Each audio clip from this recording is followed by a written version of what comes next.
135तम बाबा साहेब जन्म जयंती पालन आठगड़ दलित आदिवासी बहुजन मंच पक्षर डॉक्टर बाबा साहेब भीमराव आंबेडकर 135तम जन्म जयंती पालित हो जाइछि। मंचर सभापति रमेश चंद्र घड़ई अध्यक्षतार अनुष्ठित यह कार्यक्रम में मुख्य अतिथि रणेन्द्र प्रताप स्वाई जोगदे आजिर बाबा साहेब प्रतिमूर्ति में माल्यार्पण करने सह बाबा साहेब उपरे आलोकपात करथिले। अन्यतम अतिथि भावे शिक्षाविद सत्यव्रत बारिक, आंबेडकरवादी अभिराम मल्लिक प्रमुख उपस्थित होई समस्ते संगठित होई रहिबा पई कहिथिले। एही परिप्रेक्षी रे आठगड़ निर्वाचन मंडलीर समस्त पंचायत रे संविधान पाठशाला गठन हेबो बोली मुख्य अतिथि कहिथिले। एही परिप्रेक्षी रे एक विराट शोभायात्रा आठगड़ सापुआ नदी ठारू बाहरी सभास्थल निकट रे पहुंचीथिला।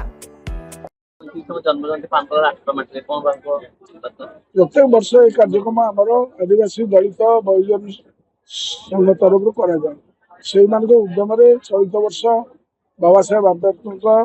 पूर्ण भयावह प्रतिमूर्ति से स्थापन करम अंचल प्रतिनिधि हिसाब से आंबेडकरवादी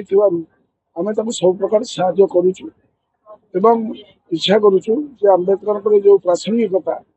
आंबेडकर और संविधान को जो बचेबार जो आवश्यकता से विषय से जो सभा समिति करुँच से कार्यक्रम को त्वरान्वित करने संविधान को सरल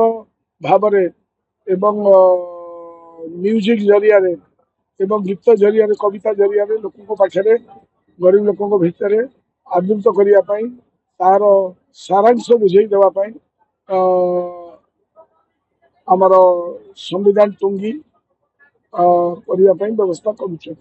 जो मैंने आसी आज तार प्रिय दंश आप देखी से कार्यक्रम कले लोकों भीतर गोटे सचेतन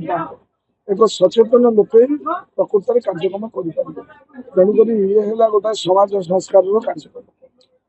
ये कौन भोट भाट कार्यक्रम नुहे समाज संस्कार कार्यक्रम न्याय कार्यक्रम